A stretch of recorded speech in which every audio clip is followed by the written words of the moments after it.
Inselmulkom u it-triq tagħna ta' din il-ġimgħa propjament hija minn triq l-ibħra ġewwa Abu Ġibba f'San Pawl il-Baħar.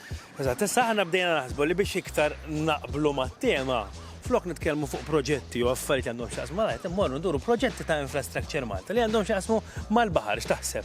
Tisħana? Għax ma mmorrux induruhom bil-baħar. Dejja tajba, ma nbidlu, ja? Ija nbes it-trikin.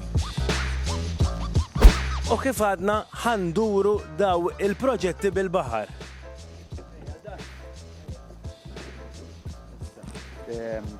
Kemm nġib il-motor, l-outboard. Jiena kelli naqra idea aħjar. Isma', ġifieri, mhux biżejjed mhux kemm induru naqra. Xi ħaġa jekk x'taħseb? Kasi morru b'tiegħek. Tlaqna.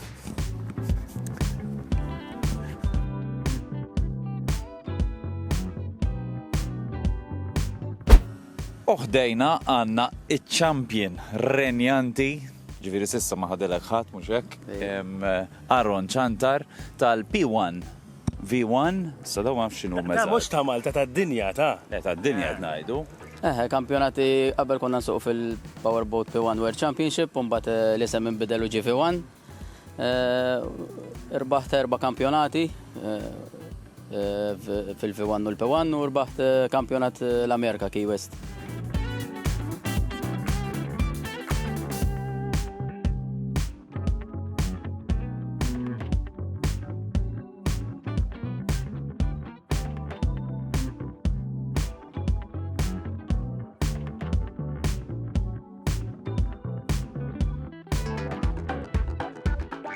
Isma' xin l-ispejdi jinkwetani, allora seat belts hawn ma jeżistux? Le, fuq il-baħar għasu allowed li open cockpit ikolla seat belt għax hekk accident tinqaleb aħjar ittir minn ġaddajsa milli teħel bis-seat belt taħt l-ilma biex tkun tista' toħroġ. Ara f'dak il-każ bħal mantella jiena bil-Canopy 45 peress li d-dajsa magħluqa bil-cockpit. Hemmhekk bil-forsi tilbes seat belt. L-ewwel nies fil-maltemp taħbad rasek mas-saqaf jekk ma tilbes seat belt. U jekk accident tinqeleb, inti mhux ħajtħollok ilma allura għandek ċans timmanuvra u taqla s-seat belt u toħroġ. Mela l-lum open aħna. Tajjeb, bil-każ aqbeż dan. Ħalli fejdi.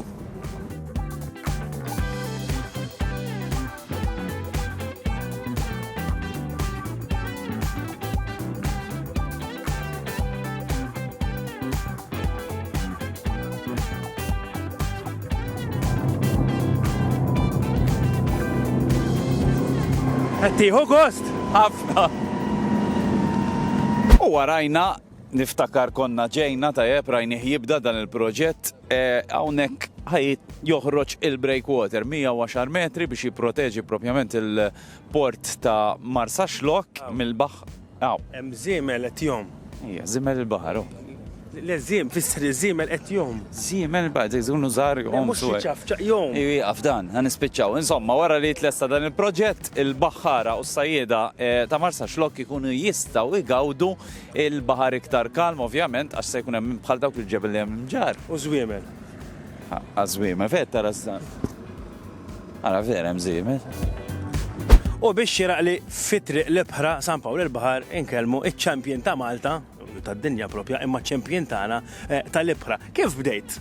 Bażikament huwa xogħolna il-powerboats, ġifieri minn kont żgħirin dejjem bil-powerboats u bdejna ntelqu missieri fit-2002, 2003 kien l-Italja kienu ġejjem Malta l-powerboat u min jorganizza stiednu biex nitlu bħala prova. U fit-2004 ħanna bħala prova wildcard entry. Minn dak iż-żmien il-qudiem jisna qatt ma ħarisna lura bqajna nimprovjaw u nagħmlu l-powerboats. U meta rbaħt l-ewwel darba iċ-championship tad-dinja? L-ewwel kampjonat dinji rbaħtu fit-2008. U l-aħħar wieħed? U l-aħħar wieħed 2017. U sissa ma sarux il-kampjonati? Għax ma sarux il-kampjonati, il-klassi li konna ntelqu fiha kienet edha wifqa u għodni bit-titlu. Għadek bil-kuruna. Inti kont ukoll li fventajt il-VunQuest.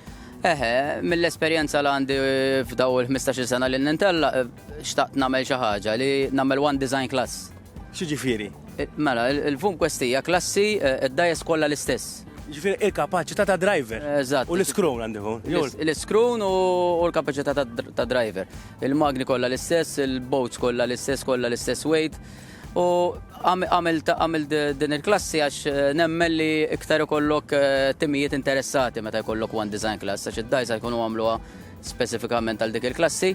Allura mill-esperjenza l għandi ħanamel klassi. U kif marret il-biċċa? Fit-2018 kienet bħala experimental year. Fit-2019, is-sena li għaddit tawna r-rights mill-UIM bħala kampjonat dinji u monna tajab ħafna. Ġifiri ħriġt issa World Championship bħali b'nidem ieħor rebaħ il-kampjonat is-sena l-oħra Malti.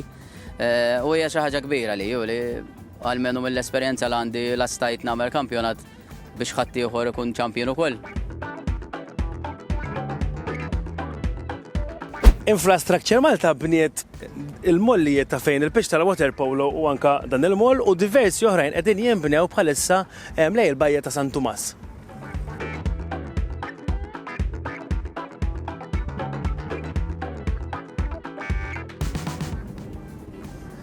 Ejwa bilħaq, diħlin issa xkoqnu August, diħlin issa fil-port ta' l-Imġar fej Infrastructure Malta edha tispiċċa l-aħħar xogħlijiet fuq il-mollijiet u l-iskali li għaw ġew.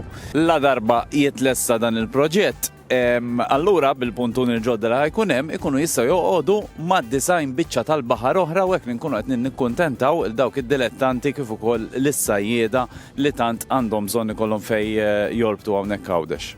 U biex xadron warajna aħna nagħlqu triqtana ta' din il-ġimgħa ħadgost. Il-bħra u l-ġimgħa d-dieħla min jaf li ma triq ħankunu. Ekku. Għaduk għaddej. Għadni bil-moviment.